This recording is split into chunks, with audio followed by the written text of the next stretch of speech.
ఎన్నికల ముందు ఏపీ బీజేపీకి షాక్ తగిలింది. నంద్యాల జిల్లా ముఖ్య నేతలు బీజేపీకి గుడ్ బై చెప్పారు. జగన్ సమక్షంలో వైసీపీలో చేరిన భూమా కిషోర్ రెడ్డి ఏపీ బీజేపీపై కీలక వ్యాఖ్యలు చేశారు.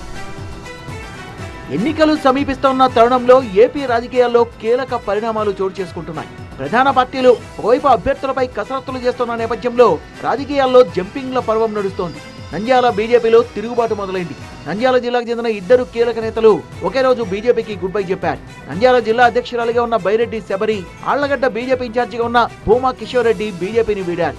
ప్రజెంట్ ఆళ్లగడ్డలో భూమా అఖిలప్రియను టీడీపీ ఇన్ఛార్జిగా ప్రకటించింది ఆ పార్టీ అధిష్టానం. అఖిలప్రియతో ఉన్న విభేదాల కారణంగా వైసీపీలో చేరారు కిషోర్ రెడ్డి.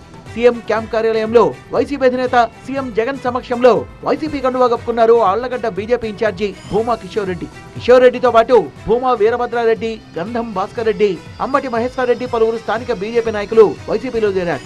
కార్యక్రమంలో Nandyal MP Brahmananda Reddy, Allagadda MLA Gangula Vijendra Reddy, YCP regional coordinator Ramasubba Reddy, మాజీ ఎమ్మెల్సీ గంగుల ప్రభాకర్ రెడ్డి సహా పలువురు వైసీపీ నాయకులు పాల్గొన్నారు. పార్టీని వీడిన క్రమంలో ఏపీ బీజేపీ అధినాయకత్వంపై కీలక కామెంట్స్ చేశారు భూమా కిషోర్ రెడ్డి. భూమా అఖిలప్రియ ఓటమి కోసం పనిచేస్తానని, సీఎం జగన్ చేస్తున్న అభివృద్ధి సంక్షేమాన్ని చూసే పార్టీలో చేరారన్న కిషోర్ రెడ్డి, ఆళ్లగడ్డ వైసీపీ ఇన్ఛార్జ్ గంగుల నానిని గెలిపించడం కోసం భూమా కుటుంబం పనిచేస్తుందని చెప్పారు. ఈరోజు బీజేపీ పార్టీ తెలుగుదేశం పార్టీకి ఏబిసి టీం లాగా తయారైంది. ఈరోజు బి టీంలో జనసేన పార్టీ ఉంది, సి టీంగా బీజేపీ పార్టీ తయారైంది. ఎక్కడ పొత్తుల కోసం పాకులాడుతున్నారు తప్ప కార్యకర్తలు కానీ పార్టీ కానీ అభివృద్ధి చెందాలని ఎవరే కానీ ఆలోచించట్లేదు. సో ఇంకా బీజేపీలో ఆంధ్రప్రదేశ్లో మనం ఉంటే మనుగడ ఉండదు, కార్యకర్తలని కాపాడుకోలేని పరిస్థితి.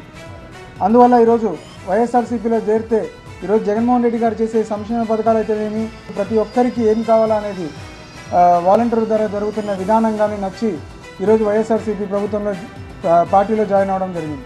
వైపు నంద్యాల జిల్లా బీజేపీ అధ్యక్షురాలుగా ఉన్న బైరెడ్డి శబరి కమలం పార్టీకి టాటా చెప్పారు. ఈమె నంద్యాల టీడీపీ ఎంపీ అభ్యర్థిగా దాదాపు ఖరారైనట్టుగా టాక్ వినిపిస్తోంది. బైరెడ్డి శబరి కమలం పార్టీకి రాజీనామా చేశారు. త్వరలోనే టీడీపీలో చేరనున్నారు. నంద్యాల ఎంపీ సీటు ఖరారైందని నందికొట్కూరులో బైరెడ్డి శబరి అనుచరులు టపాసులు కాల్చి సంబరాలు చేసుకున్నారు. వైపు బైరెడ్డి శబరి తండ్రి సీనియర్ నేత Byreddy Rajasekhar Reddy Rayalaseema steering committee convener గా ఉన్నారు. ఈయన కూడా టీడీపీలో చేరుతారనే టాక్ వినిపిస్తోంది.